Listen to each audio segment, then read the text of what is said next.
तत्व सुखो.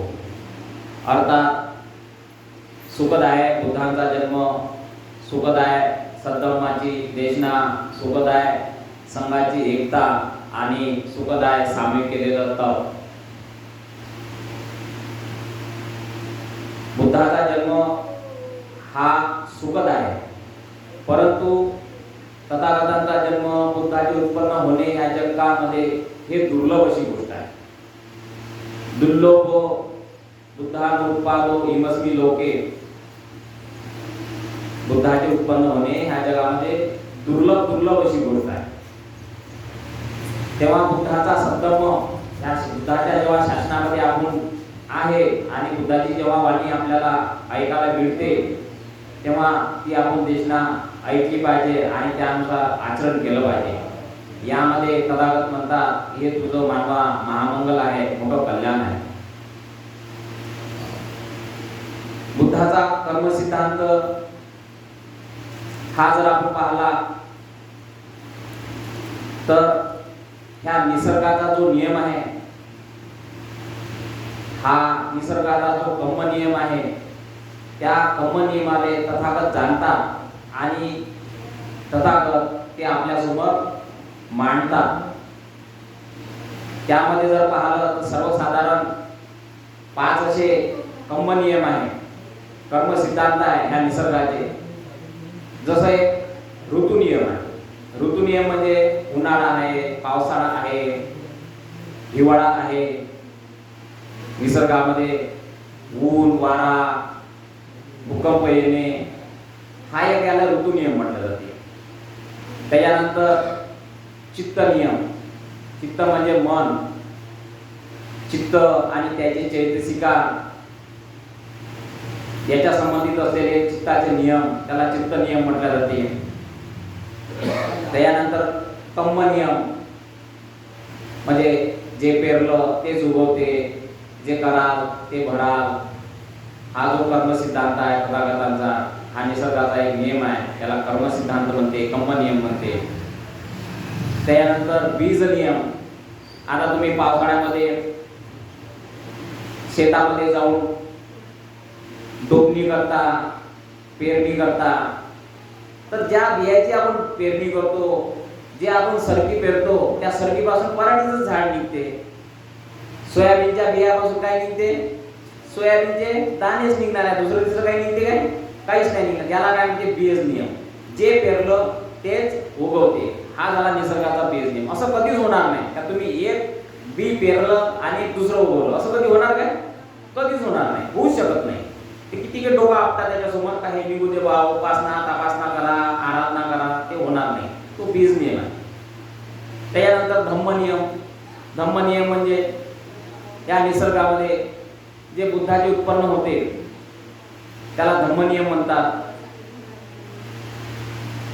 असा एखादा व्यक्ती जो संसाराकडे पाहून ह्या जगामध्ये लोक दुःखी आहे, दुःखी का आहे, का जन्म घेतात, का मरतात, हे तो करुणेनं जाणतो आणि पाहून घेतो आणि त्याचा शोध घेतो. आणि एक दिवस शोध घेता घेता बोधिसत्व होतो आणि बोधिसत्वाचे बुद्धत्व प्राप्त करतात. ते झाले धम्म नियम. तथागत म्हणतात की चेतनाह कर्म वदामी म्हणते. भिक्खूंनो, मी चेतनेलाच कर्म म्हणतो. इच्छा असताना जे काम केल्या जाते, बघा मी काय म्हणतो, इच्छा असताना जे जाणून बुजून जे काम केल्या जाते तेच कर्म, त्याचेच विपाक पुढं कधी ना कधी आल्याशिवाय राहत नाही. चेतना म्हणजे जे इच्छा, इच्छा असल्याशिवाय काम होईल का, कर्म होईल का? नाही होणार. इच्छेलाच कर्म म्हटलं जातं. नाही तर मला सांगा, आपण रस्त्याने चालत आहे, जीव जंतू, आता पावसाळा आहे, खूप सारे रोडवर काय येतात, जीव जंतू येते का नाही, आणि आपण चालत आहे. चालत असताना कितीतरी जीव जंतू आपल्या जन्म मरते, पण आपली मारण्याची इच्छा आहे का त्यांना? कारण की ती इच्छा नाही. मग ती जीव हिंसा झाली काय? ती जीव हिंसा झाली नाही. गाडीनं आपण 4 व्हीलर जातो, 2 व्हीलर जातो, कितीतरी रस्त्याला काय होते, कितीतरी ते रोडवर असताना मुंग्या आहे, माकोड्या आहे, कितीतरी मरतात. तर ते इच्छा असताना जे काही जाणून बुजून जे काही कर्म झाले एखाद्या व्यक्तीने आपण चाकू घेतला आणि त्याने इच्छा असताना त्याचा द्वेष, मनामध्ये काय पाहिजे आपल्याला, क्रोध आल्याशिवाय, द्वेष निर्माण झाल्याशिवाय आपण त्याला मारू शकतो काय? म्हणजे ती काय झाली, मारण्याची इच्छा. ती मारण्याची इच्छा करण्याची जेव्हा इच्छा होते, त्याचे कर्म, त्याचा विपाक आपल्याला कधी ना कधी मिळतो, ते झाले. मग असे जे कर्म केले जाते ते काया, वाचा आणि मनाने केले जाते. कशाने केले जाते? काया म्हणजे शरीराने केले जाते, मनाने केले जाते, आणि वाचा म्हणजे जे आपण बोलतो त्याने केले जाते. मग कायाचे किती आहे? कायाचे 3 कुशल आणि 3 अकुशल कर्म आहे. कायाचे 3 म्हणजे आता आपण त्रिशरण पंचशील घेतलं. काय म्हटलं आपण? मी हिंसा करणार नाही. हे काय झालं? कायाचं कर्म. हे कशाने केले जाते कर्म? आहे शरीराने केले जाते. हातामध्ये चाकू घेतला, सुरा घेतला, दंडा घेतला, काठी घेतली, हे कशाने केले जाते? शरीराने केले जाते. म्हणून अकुशल कर्म कशाचं झालं? शरीराचं अकुशल कर्म झालं. तसं दुसरं शरीराचं अकुशल कर्म काय? चोरी आहे. दुसरं काय म्हटलं आपण? अदिन्नदाना वेरमणी, मी चोरी करणार नाही. हे कशाने होते? शरीराने होते. हे कर्म कशाचं झालं? शरीराचं झालं. कामे सुमित्याचारा वेरमणी, मी व्यभिचार करणार नाही. हे कर्म, व्यभिचार जर केला तर कशाने कर्म होते? शरीराचे होते. म्हणजे शरीराचे हे काय झाले? 3 अकुशल कर्म. तसे शरीराचे काय झाले? याच्या उलट जर पाहिलं तर शरीराचे हे 3 कुशल कर्म होतात. चोरीच्या ऐवजी काय करणार? मी दान करणार. हे काय झालं? शरीराचं कुशल कर्म झालं. हिंसेच्या ऐवजी मी काय करणार? मैत्री करणार. व्यभिचाराच्या ऐवजी मी काय करणार? सर्वांप्रती रक्ताचे संबंध, भाव बहिणीचे संबंध मी काय करणार? प्रस्थापित करणार. हे शरीराचे 3 कुशल आणि अकुशल कर्म झाले. तसेच वाचेचे 4 अकुशल कर्म होतात. वाचेचे जे काय आपण बोलतो, काय होते? आपण खोटं बोलतो. हे काय झालं? वाचेचं काय झालं? अकुशल कर्म झालं. त्याच्याऐवजी काय बोलायचं? खरं बोलायचं. दुसरं काय? निंदा नालस्ती करणे, हे वाचेचे अकुशल कर्म. त्याच्याऐवजी मी निंदा नालस्ती करणार नाही. हे काय झालं? त्याचे कुशल कर्म झाले. चुगली चहाडी करणार नाही. त्याच्याऐवजी चुगली चहाडी करणे हे अकुशल कर्म झाले, आणि चुगली चहाडी न करणे हे कुशल कर्म झाले. निंदा नालस्ती आणि व्यर्थ बडबड करतो का नाही आपण? हे वाचेचे 4 अकुशल कर्म आणि 4 कुशल कर्म होतात. तसेच मनाचे काय? मनामध्ये काय येते? राग येते, क्रोध येते, द्वेष येते का नाही येत? हे काय झाले? मनाचा अकुशल कर्म झाले. त्याच्याऐवजी क्रोध वगैरे येऊ देणार नाही, तर मी शांत राहणार. द्वेष येऊ देणार नाही, तर मी मैत्री करणार. हा काय झाला? मनाचा अकुशल आणि कुशल हा काय झाला? कर्म झाला. त्याच्यानंतर काय? लोभ येते. मनामध्ये काय येते? लोभ येते ना. लोभ येते, तृष्णा येते, काम वासना येते. हे काय झाले? मनाचे विकार आले. त्याऐवजी मी हे करणार नाही, त्याचा काय करणार? मी त्याग करणार. आणि त्याच्यानंतर काय? मनामध्ये काय? मोह म्हणजे काय? अडाणीपणा असते. त्याऐवजी मी काय करणार? प्रज्ञेचा विकास करीन. म्हणजे हे 10 अकुशल कर्म काया वाचा मनाने होतात. 10 कुशल कर्म हे काया वाचा मनाने केल्या जाते. म्हणजे जे काही कर्म केल्या जाते ते कर्म करण्याचे जे मेन ठिकाणी काय आहे? शरीर आहे, मन आहे, आणि आपलं काय आहे? तोंड आहे, ज्याद्वारे आपण बोलतो. हे सगळ्यात महत्त्वाची गोष्ट याचद्वारे होते. तथागत असे म्हणतात, जाणून बुजून जेवढे काही कर्म केल्या जाते त्याचा विपाक भोगल्याशिवाय ते नष्टच होत नाही. मग आपल्याला असं वाटते आज आपण कर्म केलं त्याचे काय विपाक भेटेल आपल्याला? आज आपण हिंसा केली किंवा कोणाला बोललो, क्रोधाने बोललो, त्याचा विपाक, त्याचा कधी ना कधी जेव्हा त्याचा विपाक येतो तेव्हा ते आपल्याला दिल्याशिवाय त्याचे प्रतिफळ राहत नाही. भेटते म्हणजे भेटते.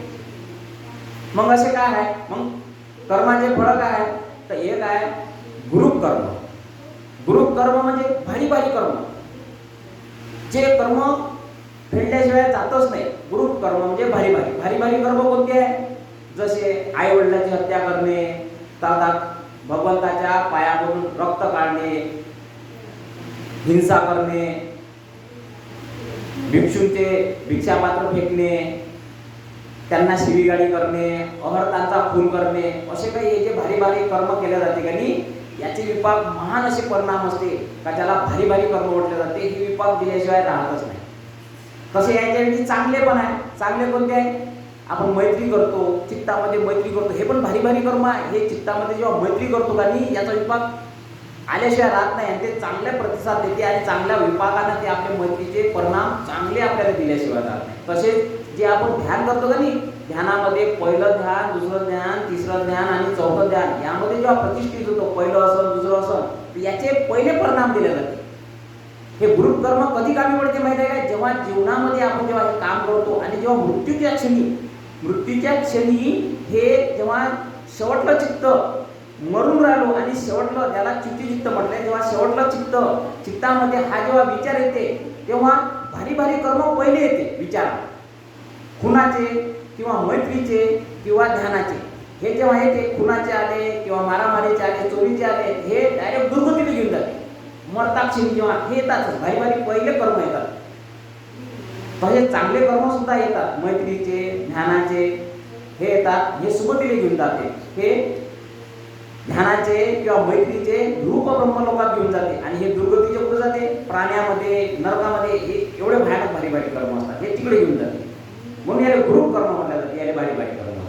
दुसरे, समजा एखाद्या माणसाच्या मनात एखादा माणूस गुरु कर्म असे भारी भारी कर्म पूर्ण सण केले, तर मग दुसरे कोणते येते? त्याला म्हटलं जाते आसन्न कर्म. आसन्न कर्म म्हणजे मरताक्षणी, झोपला आहे, मरताक्षणी त्याच्यामध्ये एखादे चांगले विचार येऊ शकते. मरताक्षणी चांगले विचार येऊ शकते, शेवटच्या क्षणी किंवा वाईट विचार करू शकते. गुरु कर्माचं जर उदाहरण घेतलं तर तुम्हाला माहित आहे, हा जो देवदत्त होता, देवदत्ताने काय केलं होतं? तथागताने जेव्हा खूप वेळा मारण्याचा प्रयत्न केला होता, पायामधून रक्त त्यांचं काढलं होतं, त्यामुळे मरताक्षणी त्याचे एवढे भारी भारी कर्म होते का त्याला काय दुर्गतीलाच जावं लागलं. त्याला दुसरा कोणता पर्याय नसतो. आसन्न कर्मामध्ये काय होते? समजा हे गुरु कर्म नसते, गुरु कर्म जर नसले, भारी भारी कर्म नसले, आसन्न कर्मामध्ये काय होते?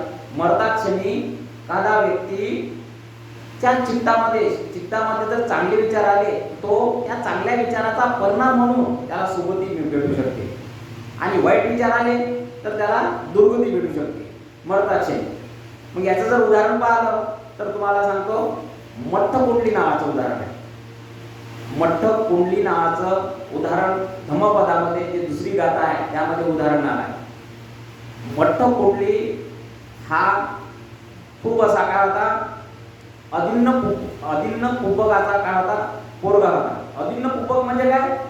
तो एवढा श्रीमंत होता की एवढा कंजूसही मोठा होता का तो 1 रुपया खर्चाला पाहत नव्हता.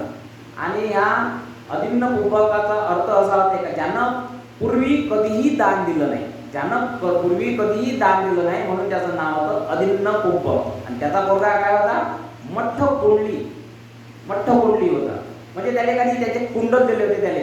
ते कुंडल माहिती आहे का? एवढा श्रीमंत असा त्याला ठोकून कंजूस होता, त्यामुळे त्याला कुंडल दिले होते, म्हणून ते ठोकू दिले होते, म्हणून त्याचं नाव होतं मठ्ठकुंडली. हा काय झाला होता? बिमार पडला होता. हा बिमार पडला असताना काही याच्या वडिलांना एवढा कंजूस होता, याने बाहेर नेलं, वैद्यकापाशी नेलं तर माझे पैसे खर्च होईल म्हणून घरीच काही त्याचा इलाज करेल. आता घरी इलाज केल्यावर तो काही दुरुस्त झाला नाही. मग तो मराच्या राहिले, आता मरून राहिला, लोक पाहायला येईन बा म्हणून त्याने घराच्या काय केलं? बाहेर त्याने ठेवलं एका खाटेवर, का लोकांनी बाहेरूनच आलं पाहिजे, बाहेरूनच पाहिलं पाहिजे नातेवाईकांना, बाहेरूनच गेले पाहिजे, म्हणजे चहा पाणी सुद्धा करायची गरज नाही पडली पाहिजे, असा तो एवढा कंजूस होता. मग आता तो मरून राहिला. आता शेवटी तो मरणार, कारण की त्याच्या बापानं काही त्याची सोय केली नव्हती. मग तथागत एक दिवस काय केलं? तथागत तिथून काही जात असताना त्याने पाहिलं, मरताक्षणी काय केलं? त्याच्यामध्ये श्रद्धा उत्पन्न. त्यानं कधी पुण्य केलं नाही तर तो सद्गतीला जाईल का? नाही जाणार. त्यामुळे त्यानं काय केलं? तथागताला पाहिलं मरताक्षणी. शेवटलं जे चित्त असते मरताक्षणी त्यानं भगवंताला पाहिलं आणि भगवंताप्रती काय त्याची श्रद्धा उत्पन्न झाली. पण आसन्न कर्म कसं काम पडते? श्रद्धा उत्पन्न झाली. त्या श्रद्धेच्या पुण्यकर्माने तो कुठं गेला? 33 देवलोकात गेला. एवढं महान कर्म. वास्तविक पाहता त्याने जीवनभर काहीच पुण्यकर्म नाही केलं. हे जेव्हा त्याच्या वडिलांना समजलं का काही पुण्यकर्म न करता तथागतांना पाहून श्रद्धा उत्पन्न जाऊन तो डायरेक्ट सद्गतीला गेला. असे आसन्न कर्म काम करत. तसंच आसन्न कर्मामध्ये जर आपण समजा पश्चाताप केला कोणत्या गोष्टीचा, अरे पायना मी जीवनभर काहीच करू शकलो नाही, मी चांगलं काम केलं, कधी कसं होते मी चांगलं काम केलं त्यामुळे माझं काहीच घडलं नाही, मी फालतू चांगलं काम केलं. चांगलं काम करणं चांगलं आहे ना, बरोबर आहे का? याच्या संबंधी जर पश्चाताप केला आणि बा मी काहीच करू शकत नाही, मी माझ्या पोराला काहीच देऊ शकलो नाही, मी चांगलं काम फालतू केलो, ही काय झाली मिथ्या दृष्टी जेव्हा धारण केल्या जाते, खोटी दृष्टी जर शेवटच्या चित्तामध्ये धारण केल्या जाते आणि तो व्यक्ती कितीही चांगला असेल तरी मिथ्या दृष्टीमुळे तो अकुशल कर्म त्याच्यामध्ये निर्माण होते आणि त्यामुळे तो दुर्गतीकडे सुद्धा जाऊ शकते. याला म्हटलं जाते आसन्न कर्म शेवटचं. म्हणून तुम्हाला सांगतो, फॉरेनमध्ये ज्या देशात ब्रह्मदेशात आहे श्रीलंकेमध्ये, जेव्हा म्हातारा व्यक्ती जेव्हा मरणासन्न होते तेव्हा त्याच्या तिथं परित्राणाची पूजा किंवा भिक्षूंना बोलावून धम्मदेशना केल्या जाते का जेणेकरून त्याच्यामध्ये शेवटी चांगले विचार निर्माण झाले पाहिजे आणि त्या विचाराने त्याने जीवनभर कोणतेही कार्य करो, परंतु त्याच्या शेवटच्या चित्तामध्ये चांगली बुद्ध धर्म संघाप्रती जर श्रद्धा निर्माण झाली आणि ते महामंगलसूत्र किंवा कोणत्या गाथा त्याने त्या श्रद्धेने स्वीकारल्या आणि त्याच्या मनोमन तसं केलं तर त्याच्या शेवटच्या चित्तामध्ये ते धारण केल्यामुळे त्याला सद्गती सुद्धा प्राप्त होऊ शकते. त्याला म्हणजे असे आसन्न कर्म. त्याच्यानंतर आच्छिन्न कर्म आहे. आच्छिन्न कर्म म्हणजे सतत्य करणारे कर्म. एखादा माणूस काय करते, जीवनभर खूप चांगले काम करत राहते, कधीच चोरी करत नाही, खोटे बोलत नाही, नेहमी तो सहकार्य करत राहते, हे सतत्य कर्म. हे सतत्य कर्म केल्यानं मला सांगा, मरतानी हेच विचार येईल का नाही? मरतानी कोणते विचार येईल? जे चांगले काम केलं त्याने जीवनभर हेच विचार येईल. एखाद्या माणसाला नेहमी चोरीच करत राहते, एखादा माणूस नेहमी खूनच करत राहते, मग मला सांगा, जो नेहमी खून करत राहते, जो नेहमी चोरी करत राहते, त्याच्या मनामध्ये मरतानी कोणते विचार येणार? चोरीचे खुनाचे येईल का नाही? सतत्य कर्मामध्ये चांगले काम करणारे नेहमी चांगलेच काम. आता आपण जर नेहमी विहारात आलो, बुद्ध धर्माचा देशना वगैरे देत राहिलो किंवा ऐकत राहिलो, चांगलं सांगत राहिलो, आपल्या मनामध्ये कोणते विचार हेच विचार येईल. मग हे असं हे आच्छिन्न कर्म म्हटले जाते. जीवनभर जे काही कार्य करतो ते कार्य करत असताना जे कर्माचा विपाक येतो त्यावेळेस हे कामी पडते. म्हणजे ग्रुप कर्म नसले आणि आसन्न कर्म जर नसले तर नंतर कोणते कर्म काम पडते?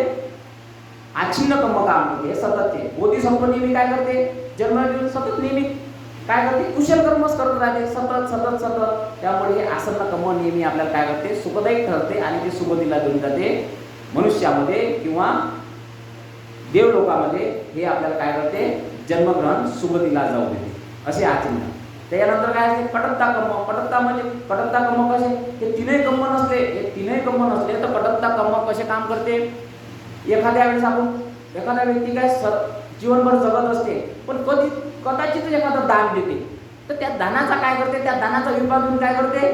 ते काम दानाचा विपाक येऊन त्याला सद्गती पोहोचून देते. एखाद्या वेळेस क्वचित न क्वचित एखादा व्यक्ती काय काहीच बिचारा साधा असते, सिंपल असते, क्वचितच एखादी चोरी करते किंवा हिंसा होऊन जाते त्याचा विपाक येऊ शकते तर ते दुर्गतीला घेऊन जाऊ शकते. असे हे कटत्ता कर्म. असे हे कर्मफळाच्या याने 4 असे कर्म आहे की जे आपल्याला विपाक देऊन जाते.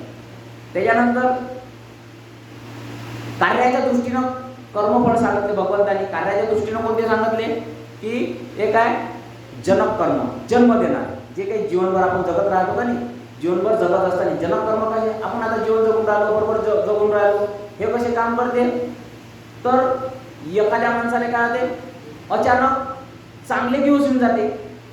म्हणजे त्याचं जे जीवन चालू आहे त्याच्या कर्माच्या विभागानुसार जे काही त्याचं जीवन चालू आहे त्याच्यानुसार एखाद्या वेळेस अचानक एखादं कर्म असं येऊन जाते की त्याला चांगली संपत्ती प्राप्त करून देते. मग तो व्यक्ती काय म्हणते? अरे बापरे, माझ्या नशिबात होतं म्हणते. तसं दिसत नाही.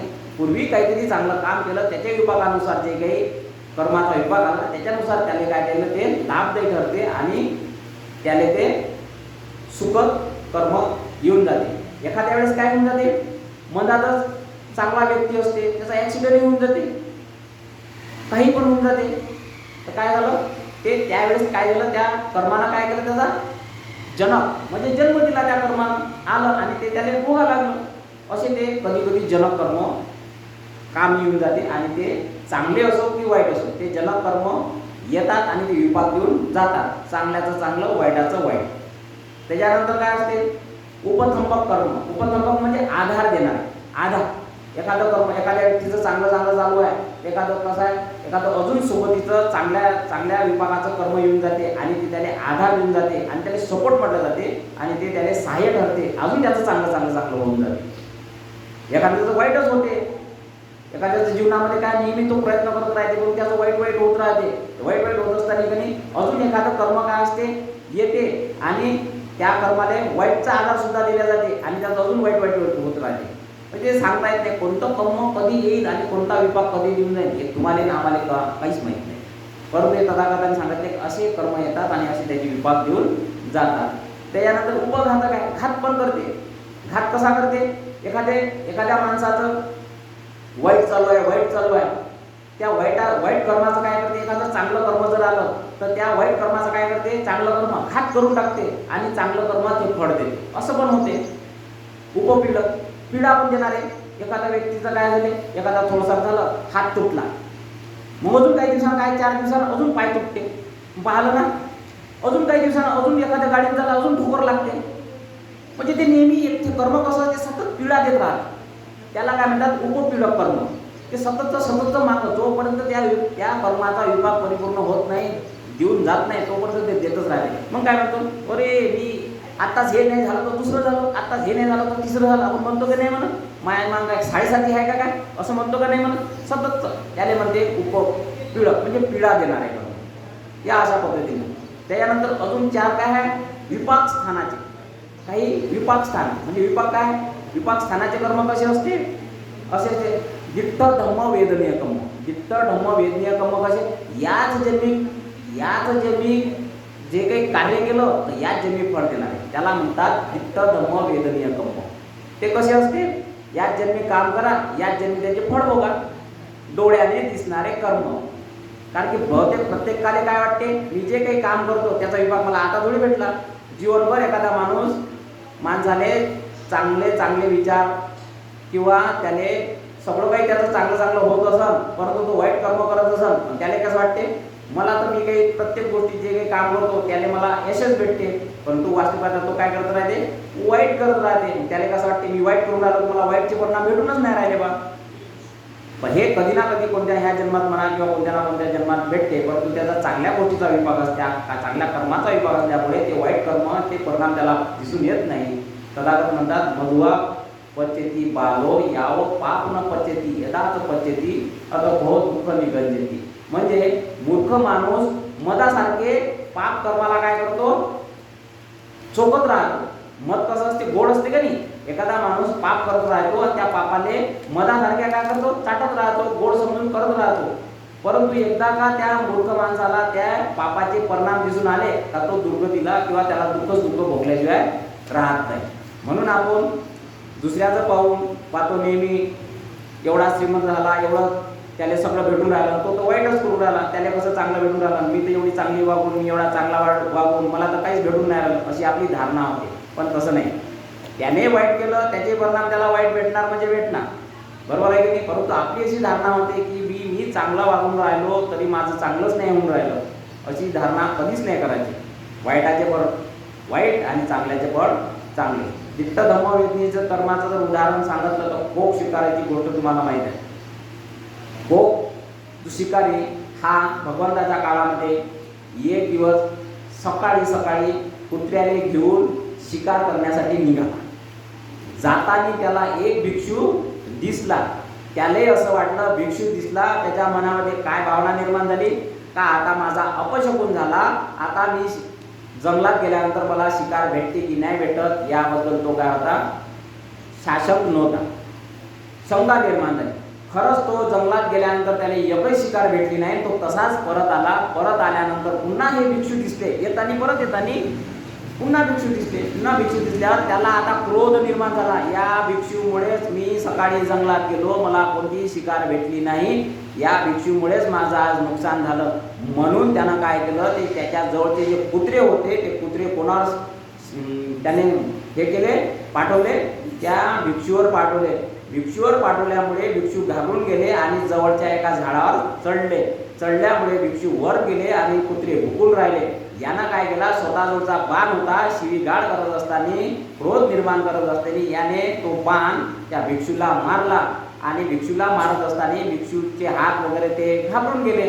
त्यामुळे त्यांचं चिवर काय झालं, ते बाण मारला तर तो बाण त्या पायाला लागला आणि त्यांना जखम झाली. त्यामुळे ते घाबरून गेले आणि ते त्यांना चिवर सांभाळता आलं नाही. ते चिवर कोणावर पडलं? ते चिवर पडलं त्या कोक शिकारावर पडलं.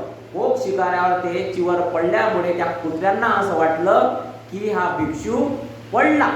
भिक्षूच पडला का काय, हे चिवर जे ते कोक शिकारावर जे चिवर पडलं, परंतु त्या कुत्र्याला असं वाटलं का हे चिवर आता जे पडलं तो भिक्षूच पडला, म्हणून ते कुत्रे ते भिक्षू समजून त्या शिकाऱ्याला चावा घेत बसले. त्या शिकाऱ्याला एवढं चावलं का तिथंच त्याला मारून टाकलं. आणि जेव्हा कुत्र्याच्या लक्षात आलं की हा तर आपला मालक होतोय, मालकालाच मारलं, म्हणजे कुत्रे घाबरून जंगलात पळून गेले. मग भिक्षू खाली उतरले. बघा, याच जन्मी त्यानं काय केलं, याच जन्मी काय केलं, कृत्य केलं, याच जन्मी त्याला भोगा लागलं. याला म्हणतात काय, हे कर्म नेहमी आपल्याला दिसते काय, याच जन्मी आपण जे काही कार्य करतो याच जन्मी ते भोगा लागते असं काही आहे काय? कारण की विभाग कधीही येऊ शकते, त्याची काही गॅरंटी आहे काय? हे उदाहरण मी सांगितलं का कधी कधी असे काही कर्माचे विभाग असतात जे याच जन्मी केल्या जाते आणि याच जन्मी ते त्याचा विभाग येऊन तेच भोगा लागते. याला म्हणतात दिट्ट धम्म वेदनीय कर्म. त्याच्यानंतर आहे उपपद्य वेदनीय कर्म. उपपद्य वेदनीय कर्म म्हणजे जे या जन्मात जे काही कार्य करतो ते त्याचे कर्म पुढच्या जन्मात त्याचा विभाग होतो, पुढच्या जन्मामध्ये त्याचे परिणाम येतात. त्यानंतर अपरापरिवेदनीय कर्म. हे कर्म असे आहे की या जन्मात केल्यानंतर पुढच्या जन्मात नाही, कधीतरी कितीतरी, याचे काही अंदाज नाही लावता येत का 100 वर्षांनी, 1000 का लाखो, ते कधी कोणत्या जन्मात येईल हे सांगता येत नाही, परंतु येतात मात्र येतात. याची काही गॅरंटी नाही का बा हे इथूनच येईल तिथूनच येईल, ते कधीही येऊ शकते, याचा अंदाज नसते. ते 100व्या 200व्या 1000व्या कोणत्याही जन्मामध्ये त्याचा विभाग येऊ शकतो, हे काही सांगता येत नाही. अवशी कर्म असे असते की जे त्याचे फळच नाही. काही काही कर्म असे असते सर्वसाधारण केल्या जाते, त्याचा विभाग घेत नाही, ते आपण कर्म करतो आणि त्याचा विभाग नष्ट होऊन जाते, असे त्याने अवशी कर्म असे म्हटले जाते. अशा प्रकारचे हे कर्माची तथागतांनी त्याची विभागणी करून आपल्याला सांगितले आहे की अशा या प्रकारचे कर्म आणि त्याचा विभाग आपल्याला मिळाल्याशिवाय राहत नाही. मग एक सूक्त आहे की काय कर्म केल्याने काय त्याचा विभाग होतो, काय आपल्याला भेटते. मध्यम निकायामध्ये चुल्लकम्म विभंग नावाचं सूक्त आहे. चुल्लकम्म विभंग नावाच्या सूक्तामध्ये एक शुभमानवक तथागताकडे येतो आणि काय विचारतो, हे तथागता पहा, हे तथागता काय हेतू आहे, म्हणजे काय कारण आहे की ह्या जगामध्ये लोक असून लोक समान नाही. लोक समान आहे काय, कोणी बुटका आहे, कोणी मोठा आहे, कोणी गरीब आहे, कोणी श्रीमंत आहे, कोणी गोरा आहे, कोणी कुरूप आहे, कोणी सुंदर आहे, वेगवेगळे आहे ना. माणसं असूनच माणसामध्ये हा फरक आहे की नाही, कोणी नीच कुलीन आहे, कोणी उच्च कुलीन आहे, हा काय फरक आहे, हे काय माणसं असून माणसामध्ये हा भेदभाव काय आहे. मग तथागत काय म्हणतात, सब्बे सत्ता कम्म सका.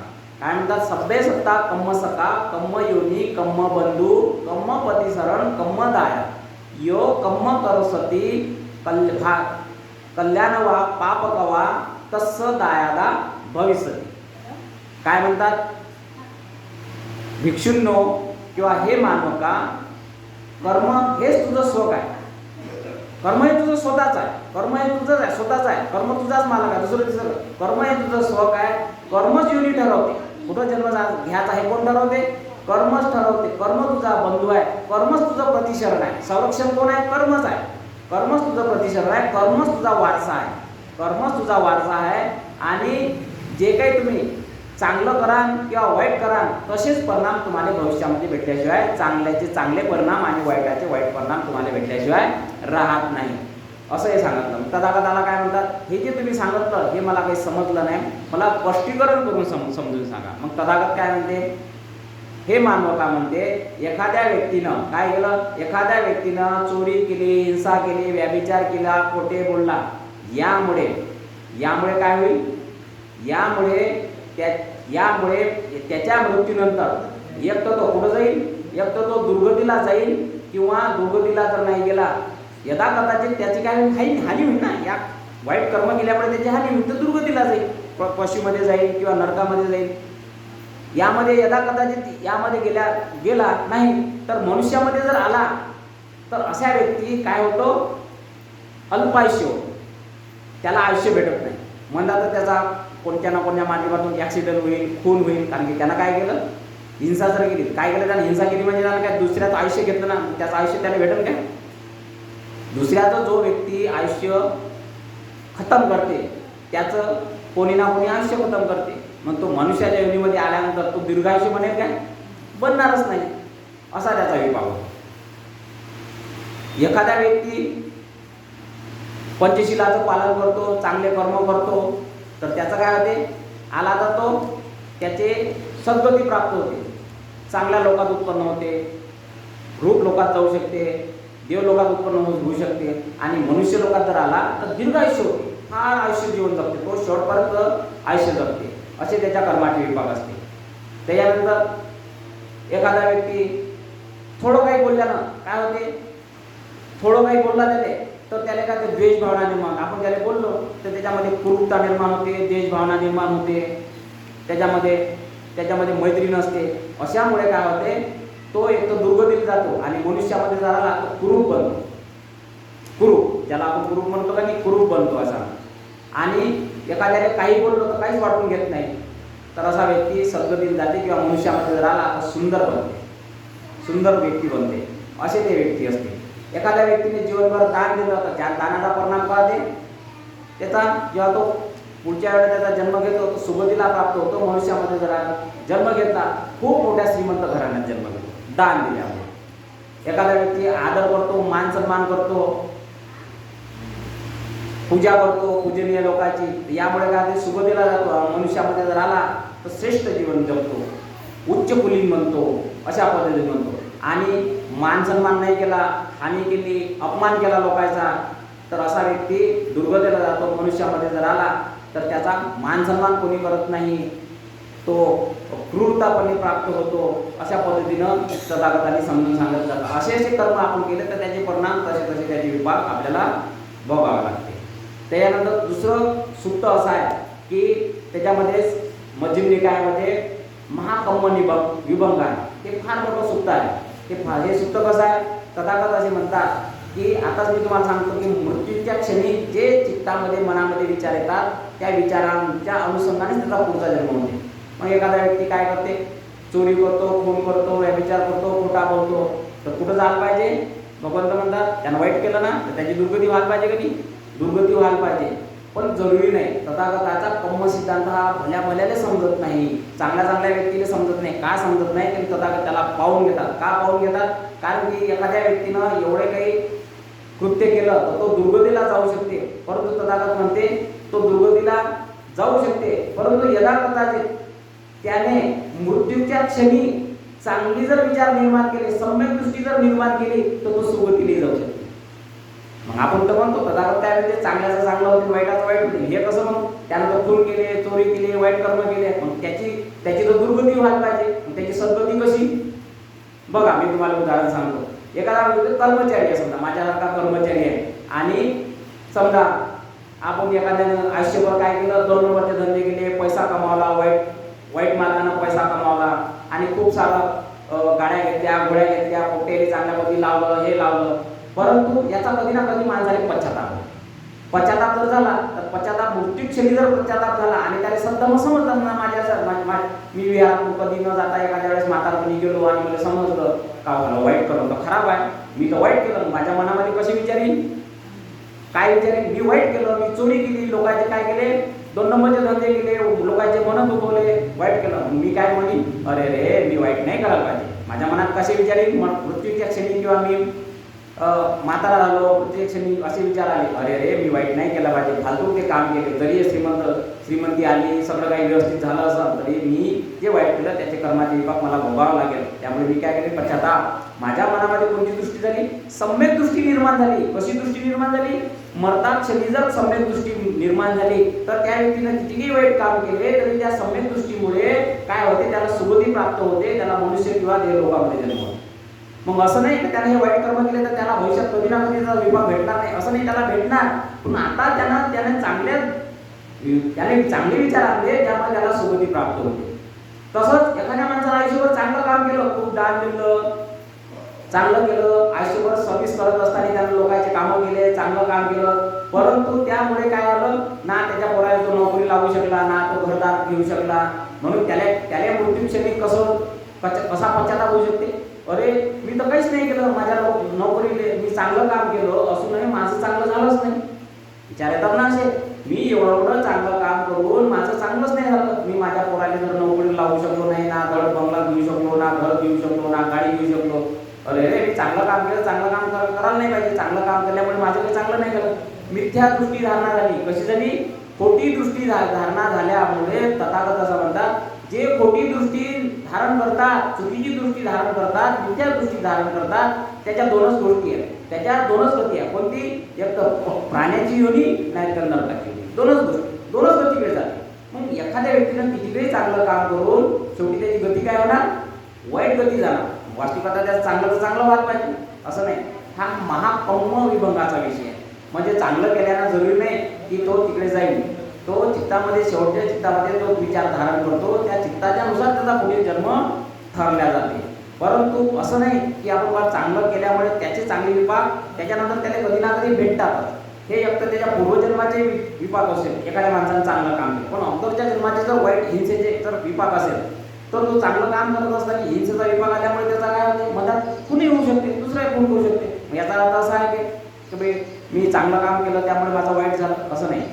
चांगल्याचे चांगलंच होते, परंतु ते कम्म विभंग असा आहे की मृत्यूच्या क्षणी जर असा विचार आला तर तो दुर्गतीला जाताऐवजी सुगतीला जाऊ शकते. असे कम्माचे विभंग आहे. तर याप्रमाणे जर आपण चांगले विचार जर मनात आणले तर चांगले विचार आपल्याला निश्चितच येते. असे कर्म विभंग तथागताने छेदून भेदून आपल्याला सांगत आहे की चांगल्याचे चांगले आणि वाईटाचे वाईट झाल्याशिवाय राहत नाही. शेवटी एक तथागताची धम्मपदामध्ये मी तुम्हाला गोष्ट सांगतो की धम्मपदामध्ये 3 भिक्षूच्या गटातली तुम्हाला फार महत्त्वपूर्ण गोष्ट आहे ती मी तुम्हाला सांगतो की कर्माचे विपाक कसे येतात. काय झालं? तथागत 6 वस्तीले असताना 3 भिक्षूंचा गट एकाच वेळी तथागतांना भेटण्यासाठी आला. भेटण्यासाठी आल्यानंतर कुशल मंगल, तथागत काय विचारायचे? सगळं व्यवस्थित आले भिक्षूंनो? कुशल मंगल आहे, खूप छान आहे, चांगलं करा. वंदन वगैरे केल्यानंतर ते पण चर्चा करायचे. आणि मग त्या भिक्षूंच्या एका गटानं काय सांगितलं? तथागता आम्ही येत असताना, आम्ही कुठून आलो? समुद्रातून आलो. जेव्हा जहाजातून येत असताना आमच्यासोबत एक घटना घडली. कशी घटना घडली? म्हणजे की येताना आमचे जहाज काही पुढं जात नव्हते, त्यामुळे लोकांनी काय केलं? का जात नाही म्हणून तिथे जे एक महिला होती, ती जहाजामध्ये जी एक महिला होती ती जहाजवाल्याचीच पत्नी होती. आणि त्या सगळ्यांना काय वाटलं की हिच्यामुळे अपशकुन झाला आणि हिच्यामुळे जहाज काही समोर जाऊन नाही राहिलं. त्यामुळे त्या महिलेला काय केलं? त्यांनी तिथली जे जहाजामधले जे दगड वगैरे असते पोतं घेतलं, दगड किंवा रेती होती ते घेतली, ती बांधली आणि ती त्या महिलाच्या पाठीले बांधली. पाठीले बांधून काय केलं? त्या महिलेला जहाजाच्या बाहेर त्या समुद्रामध्ये फेकून दिलं आणि फेकून दिल्यामुळे ती मरण पावली. बरोबर आहे की हे कृत्य घडलं. तथागताला काय म्हणते? तथागता म्हणते आम्ही येत असताना असं असं घडलं, याचं काय कारण आहे? दुसरा भिक्षूचा गट काय म्हणते? आम्ही येत असताना काय झालं म्हणते की एक आग पेटत होती आणि आग पेटत असताना एक कावळा आला आणि तो कावळा जाळत असताना त्या कावळाला काय ती आग लागली आणि त्या कावळ्याला आग लागल्यामुळे तो कावळाने पेट घेतले आणि कावळा मरून गेला. दुसरी घटना अशी घडली. तिसरी घटना अशी घडली की जे काही 5-6 भिक्षू होते, आम्ही येत असताना एका गुफेमध्ये, गुहा असते कधी, गुहामध्ये आम्ही थांबलो आणि ते अचानक काय झालं? तिथे दगड पडला आणि आम्हाला निघताच नाही आलं. 7 दिवस आम्ही तिथे तशीच राहिलो आणि त्याच्यानंतर आम्हाला निघता आलं. हे आमच्यासोबत अशी तिसरी घटना घडली. पण तथागतांना जेव्हा हे सांगितलं गेलं तेव्हा तथागतांनी ह्या सगळ्या पूर्वीच्या कर्माने जाणलं आणि काय म्हणतात? पहिले जे घटना सांगितली, जहाजामध्ये ती पत्नी का फेकल्या गेली तेव्हा तिचे जेव्हा कर्म पाहले गेले तेव्हा तथागत काय म्हणते? पूर्वी म्हणते ही स्त्री एका जन्मी काय होती म्हणते? स्त्री असताना अशीच कामधंदे करायची, शेतात जात असताना तिच्या मागं एक कुत्रं लागायचं. तिच्या मागं काय लागायचं? एक कुत्रं लागायचं. त्यामुळे मोहल्ल्यात काय असते? पोरं असते. मोहल्ल्यातले पोरं काय करायचे? तिला नेहमी चिडवायचे. ते कुत्रं काय करायचं? ही आपली सकाळी तयारी केली का शेतात जायची आणि जे कुत्रं मागं लागायचं, त्यामुळे पोरं असे चिडवायचे. तिला कधी फार असं कधी अपमान झाल्यासारखं वाटते, खजील झाल्यासारखं वाटते. ते कुत्रं माझ्या मागं येते म्हणून हे मुले पोट्टे काय करते? चिडवते नेहमी. म्हणून ते कुत्र्याचा काय करायचे? राग करायचे. ह्या कुत्र्याचं काहीतरी केल्याशिवाय हे पोट्टे मुले चिडवणं काही थांबवणार नाही. म्हणून एक दिवस काय केलं? तिनं काय केलं? त्या कुत्र्या ठिकाणी भाकर वगैरे जास्तीची घेतली आणि त्या कुत्र्याला हिनं खाली जंगलात नेलं, तिच्यासोबत नेलं वावरात नेल्यानंतर काय केलं, तिला त्याने आणलं, जवळ घेतलं, म्हणजे जवळ घेतलं आणि हिनं काय केलं, तिचा काय केला, एक दगड घेतला, दगड घेतला आणि दगड त्याच्या मानेले बांधला. काय केला, आणि तिच्या मनात काय होतं, या कुत्र्याने नाश केल्याशिवाय, या कुत्र्याचा बंदोबस्त केल्याशिवाय हे पोट्टे चिडवणं मला काही थांबवत नाही. म्हणून तिनं काय केलं, ह्या कुत्र्याला मारून टाकायचं म्हणून तिनं काय केलं, ते त्याच्या मानेले तो दगड बांधला आणि कुत्र्याला विहिरीत फेकून दिलं. आता दगड बांधल्यामुळे काय होणार, ते वरतं येईल काय, वरतं येणारच नाही, बरोबर आहे की नाही, ते वरतं येणार नाही. त्याचा परिणाम असा झाला की कुत्रं मरण पावलं.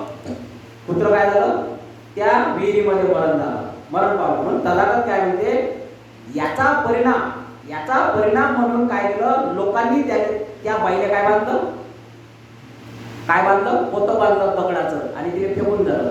कर्म जसे आहे तसेच भरावं लागते, दुसरं तिसरं काहीच नाही. पाहायचं, चिंतन करायचं, या समाजामध्ये कोणासोबत काय होऊन राहिलं, जसं होऊन राहिलं तसंच त्यानं किंवा तिनं अगोदर केलं असं समजायचं, दुसरं तिसरं काहीच.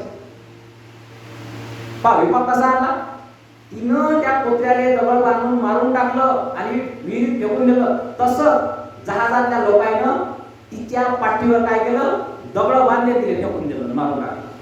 विपाक जसा आहे तसा झाला नाही, दुसरा तिसरा आला काय. आणि ते कुत्र कोण मागा लागे माहिती आहे काय, ते कुत्र याच्यासाठी मागा लागे का हे कुत्र अकबरच्या जन्मामध्ये तिचा वाला नवरा होता. तथागत काय म्हणते, हे कुत्र तिच्या मागं का लागे, कारण की ते प्रेम आणि आसक्ती हे सुटत नाही. ते कोणत्याही जन्मात जा तुम्ही, हे सहसा सुटल्या जात नाही. म्हणून आपण म्हणतो का नाही, आपल्याला बाहेर आपलं जे बाजूचं असते त्याचंही कधी पडत नाही, परंतु कधी ना कधी काळी एखादा जर आपण कधी बाहेर गावी गेला तर त्याचे आपल्याला काय संबंध लगेच जुळून जाते. फक्त त्याचे मित्राचे संबंध असते, संबंध कसे असते, मित्रत्वाचे संबंध असते. तो स्नेह सुटत नाही. स्नेह का सुटत नाही, याच्यासाठी सुटत नाही का त्याने आपल्यावर उपकार केले असते किंवा त्याच्यावर आपलं काहीतरी प्रेम असते, उपकार असते. त्या प्रेम संबंधामुळे, उपकारामुळे कधी कधी एखाद्या व्यक्तीसोबत आपल्याला लगाव लागते. आपण म्हणतो की माझ्या घरचा जवळचा असून एखाद्याचा आपला मित्र नाही, परंतु तो बाहेरचा असून आपण त्याने लगत आपण त्याचे मित्रत्वाचे संबंध होतो. हे कशामुळे असते, हे स्नेह आणि प्रेमामुळे असते.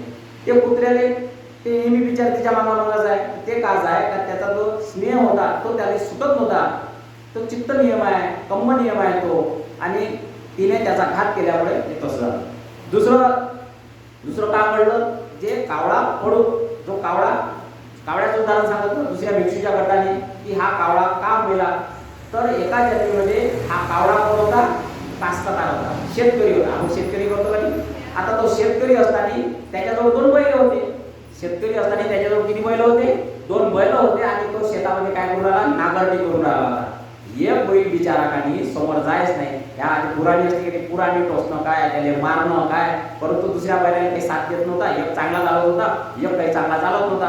म्हणून त्यांनी त्याला एक दिवस राग आला, त्या कास्तकाराला एक दिवस असा राग आला आणि त्यानं काय केली, आग पेटवली. बघा त्यानं काय केली, आग पेटवली आणि आगीनं काय केलं, त्याचा शेपूट पेटून टाकलं. शेपूट पेटल्यामुळे तो जळला आणि तो बैलाने त्यानं मारून टाकला.